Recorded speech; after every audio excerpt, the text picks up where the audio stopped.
আসসালামু আলাইকুম সুপ্রিয় শিক্ষার্থী,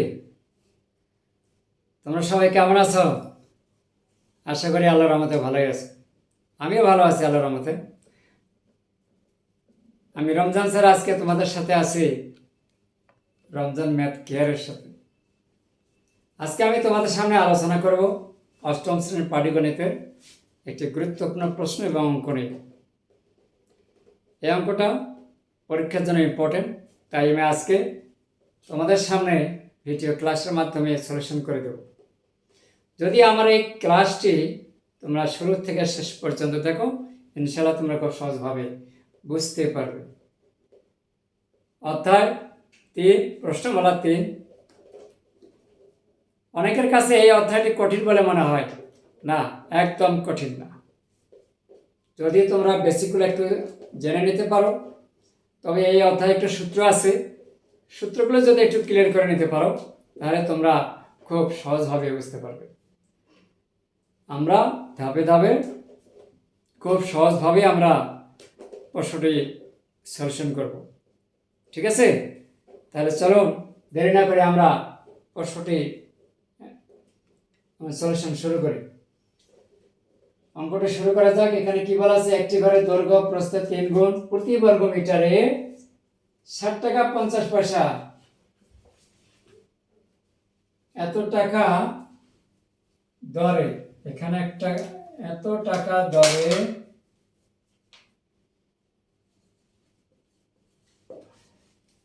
ঘরটির মেঝে কার্পেট দিয়ে ঢাকতে 1102 টাকা 50 পয়সা ব্যয় হয়। ঘরটির দৈর্ঘ্য প্রস্থ নির্ণয় করো। ঠিক আছে? প্রশ্ন কিন্তু আমরা যখন 9, 10-এ পড়েছিলাম তখন কিন্তু এই অঙ্কটা ওই সময় ছিল। এখন এটা ক্লাস 10-এ ক্লাস 8-এ চলে আসছে আর কি। তাহলে প্রথমে সমাধান অংশটা লিখে নেই, সমাধান করব। গণিতের ক্ষেত্রে কিন্তু সমাধান, আর বাংলা ইংরেজির ক্ষেত্রে উত্তর বা অ্যান্সার। তাহলে আমরা এখানে একটা বিষয় খেয়াল করব, কি সেটা?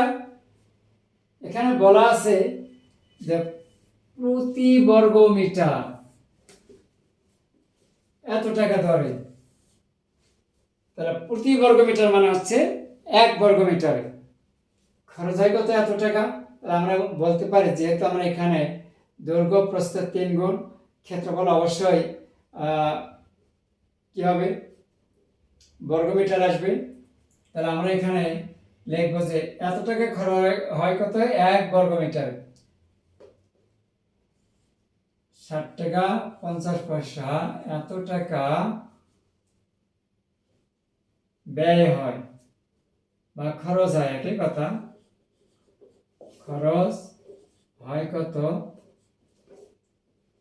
1 মিটারে, 1 বর্গ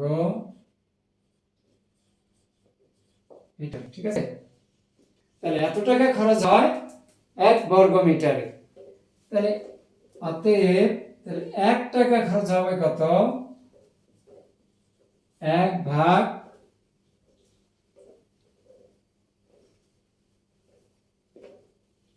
না দিলেও চলে। তাহলে কত? 60 টাকা 50 পয়সা। ঠিক আছে? তাহলে আমাদের এখানে কত টাকা দেওয়া আছে? 1102 টাকা। 1102 টাকা 50 পয়সা। 1 গুণ 1102 টাকা 50 পয়সা ভাগ 60 টাকা 50 পয়সা, এত বর্গ মিটারে। এখন যদি আমরা এটা হিসাব করি, একটু ক্যালকুলেটর নেই,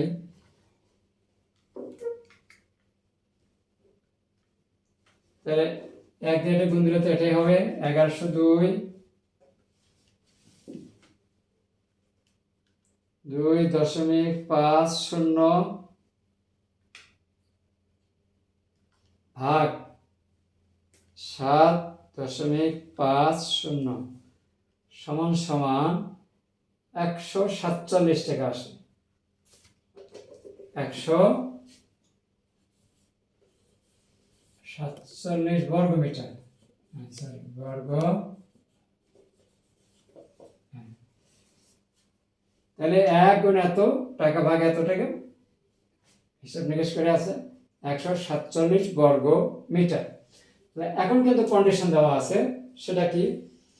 ঘরের দৈর্ঘ্য হচ্ছে প্রস্থের 3 গুণ। তাহলে মনে করি ঘরের প্রস্থ কত? ক মিটার। অতএব ঘরের দৈর্ঘ্য কত হবে? 3 ক মিটার, তাই না? প্রস্থের 3 গুণ। তাহলে অতএব ঘরের ক্ষেত্রফল অথবা ঘরটির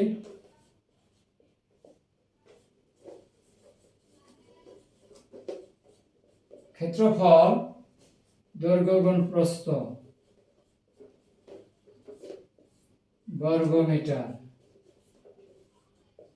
সমান 3 ক স্কয়ার বর্গ মিটার। ঠিক আছে? তাহলে আমরা এখানে ক্ষেত্রফল আমরা কত পেয়েছি? এখানে আমরা ক্ষেত্রফল পেয়েছি 147 বর্গ মিটার। তাহলে আমরা শর্ত মতে এইটার সমান আমরা এইটা লিখতে পারি। ঠিক আছে? এখানে এত বর্গ মিটার, এখানে কিন্তু এত বর্গ মিটার দেওয়া আছে। তো এটা হচ্ছে অজানা, এটা আছে ক্ষেত্রফলের মান এখানে দেওয়া আছে। এখন আমরা ব্যবহার করব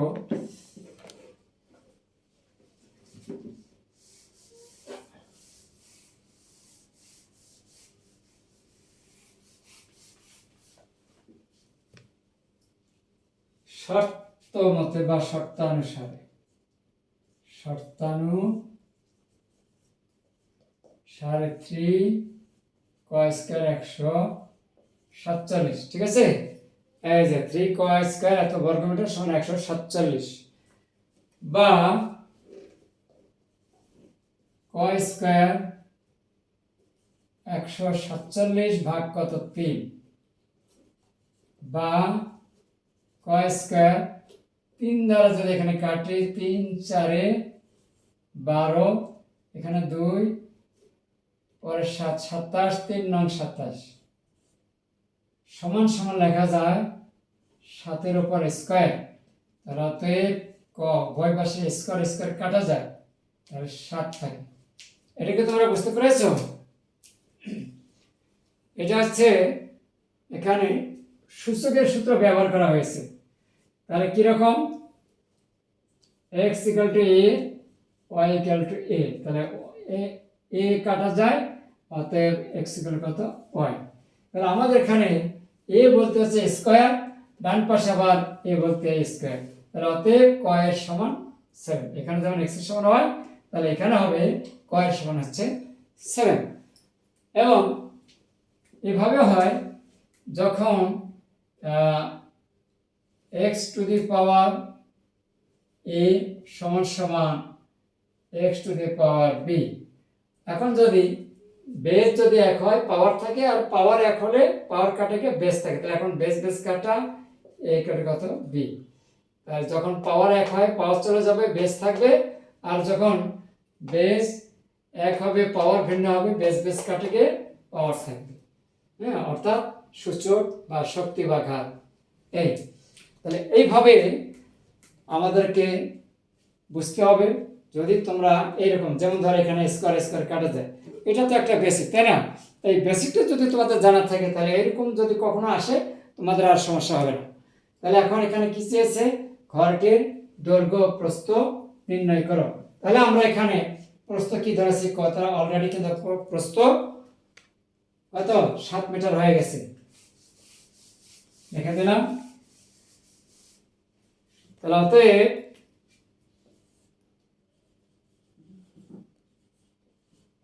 ঘরটির প্রস্থ 7 মিটার এবং দৈর্ঘ্য, এই যেখানে কত আছে, দৈর্ঘ্য হচ্ছে 3 ক, অর্থাৎ 3 ইন্টু কয়ের মান আছে 7। আচ্ছা, চাইলে এখানে লিখে দিয়ে পরেও মানটা বসানো যায়। এতে ক, তাহলে এখানে হবে মিটার সমান 3 ইন্টু কত 7,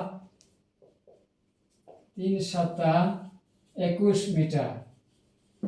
এই তাহলে ঘরের প্রস্থ হচ্ছে 7 মিটার আর দৈর্ঘ্য হচ্ছে 21 মিটার। ঠিক আছে, উত্তর